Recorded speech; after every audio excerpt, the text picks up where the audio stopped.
Hey guys, so today our topic is expect the unexpected, and our story or devotional comes from Acts 3, pretty much the beginning of the chapter, from 1 over through 10, and it's talking about a story about when Peter and John, they were walking around, they were moving in the Holy Spirit. The Holy Spirit was so present at this time that Peter was walking around and his shadow was healing people, and the rag that he wiped his sweat with was healing people, and um, more importantly, they chose to reach out to a man who was lame, and he was a beggar, and lame meaning that he couldn't walk, and they probably walked by him maybe 1,000 times or more, and one day they decided to reach out to him, and they decided to help him up and to heal him.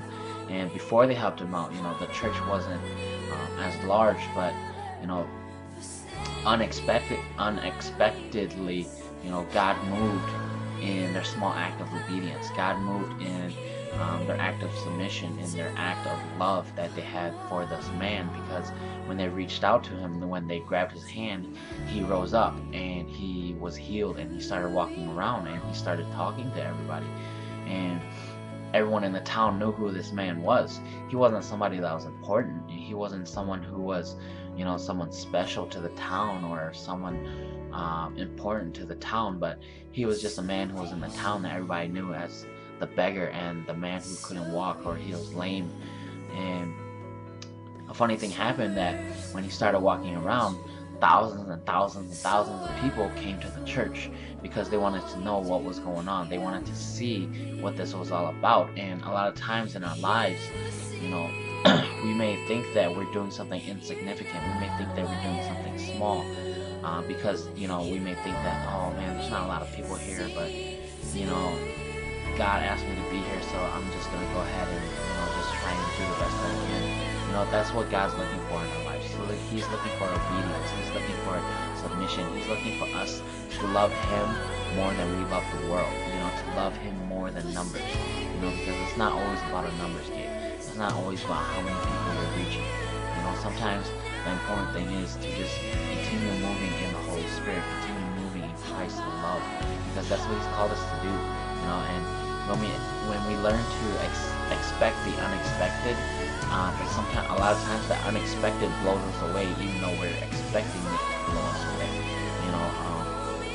Again, back in the story, because Peter reached out to this man, he was healed, and he went and told everybody, and everybody saw him, and they had a huge revival. The Holy Spirit was alive in this town because of this one man. And it could have been someone important, it could have been someone rich that they healed, or they could have selected someone else, but yet God still used this man to proportions beyond their measure, beyond their capacity of thinking. And a lot of times that's what God's calling for us to do in our lives. That's what He's asking us to do in our lives, to reach out to the needy, to reach out to the helpless, to reach out to those who need love.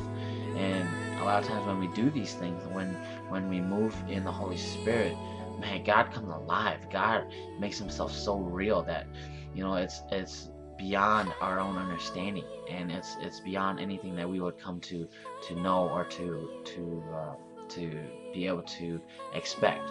And so that's what our goal is today too, is to just be sensitive to the Spirit and do what you feel that God is telling you to do. And I'm not saying, like, if you think He's telling you go jump off a bridge, clearly that is not your Father telling you what to do. That's from the enemy. So please be cautious of that. Be weary of that. But if He's telling you, hey, can you call up your friend that you haven't talked to in a while, and just kind of open up to them, talk to them, see what they're doing, and invite them to your church. Or maybe God's telling you, today I want you to go 5 minutes early to your bus stop and see who's there, and just minister to them, fellowship with them, talk with them.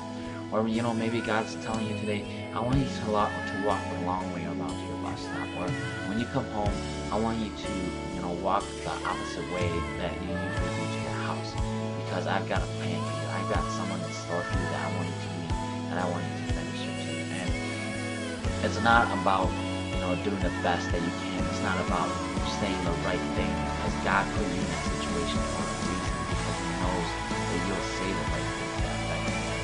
You'll do the right thing to move that person to come closer to Christ. And that's what God's called us to do, to move beyond our own boundaries, to just move in obedience and move in love. And if you really do love Christ, I'm not trying to, make anyone feel convicted or anything, but that's what God's called us to do, to just obey Him, to love Him, to love our brothers and sisters more than we love ourselves. God says, he who seeks to find his life will lose it, or he who loses his life for my sake will gain it. And we have to lose ourselves to this world so that we can gain life in Christ. And so that's pretty much it for today, guys. I hope you guys are all still doing well. But I'm still praying for you guys, and just hoping that you guys are still doing well. So excited to see what else God has in store for us. We got 5-day fast coming up pretty soon here, so please be ready for that. Know that that's coming, and prepare yourselves. And then yeah, that's pretty much it. So thank you guys, and God bless.